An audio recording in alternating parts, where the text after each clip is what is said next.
This would be our 7th overall down payment assistance we've done overall. Since the beginning? Since we started the program.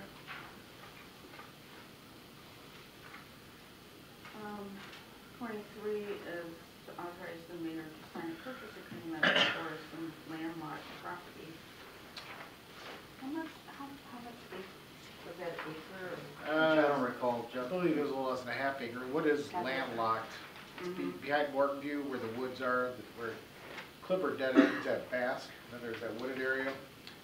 It's locked and going into the woods. So that was that where we just sold.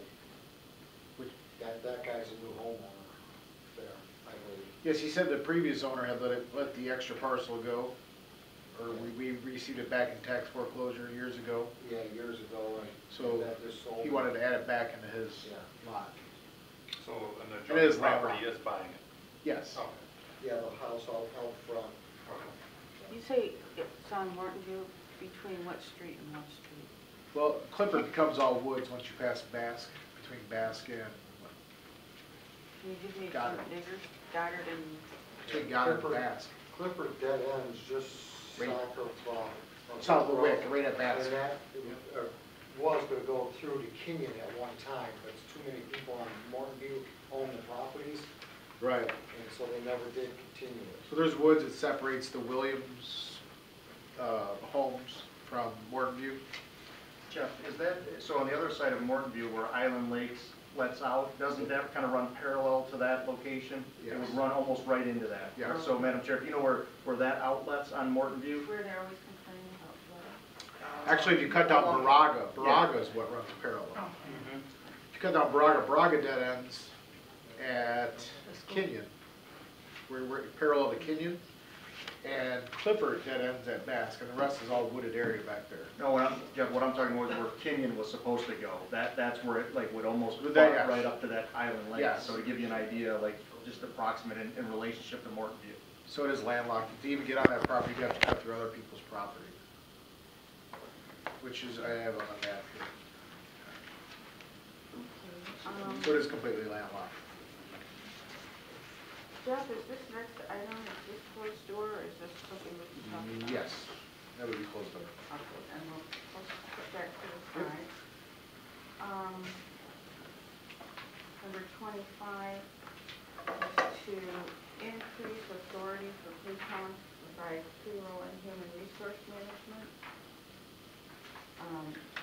Is that an additional 160 or no, it's max?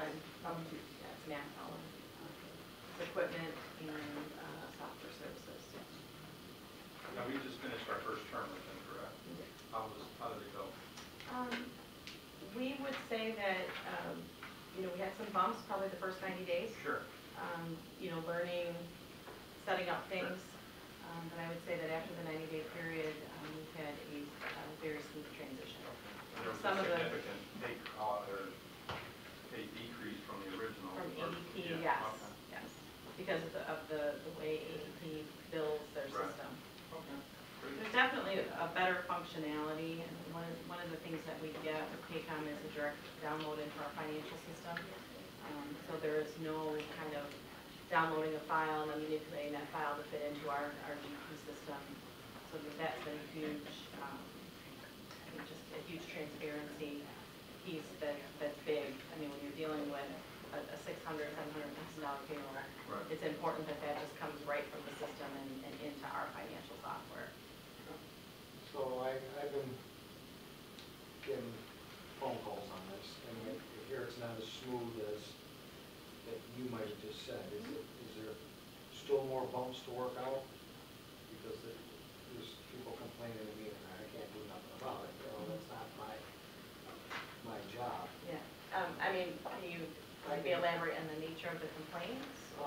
About the occasion and just overtime, maybe able to put in the overtime and stuff like that, and I'm not sure exactly how it works. So is that something that's still being worked on?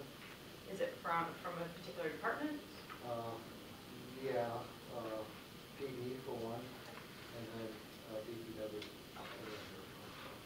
So really in DPW, it's really about managing the overtime right when it happens. Okay. Because no matter what there's gonna have to be a foreman booking it to the right account.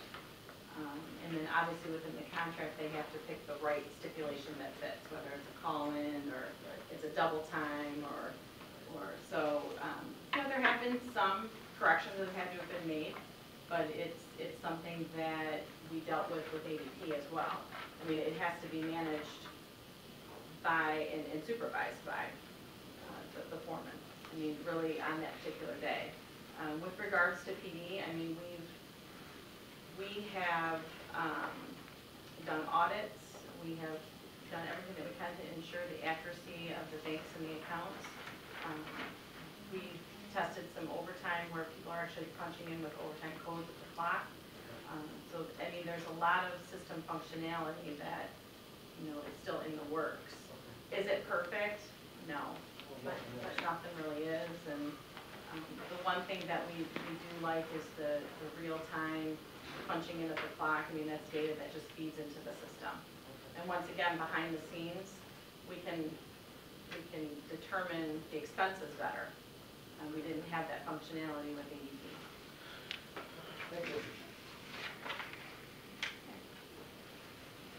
Item 26 is the motion to amend a resolution number to increase the authority for FICA investigations to perform employment background. Investigation to, again, that's up to 25. Yeah, the first time that we brought forward their services, we brought them for maybe a 30, 60-day period, but now we're anticipating what the balance of the budget year might look like with the number of investigations we'll send through, and then also adding the fire department as well, because they're about to establish their eligibility list in the next probably 60 days.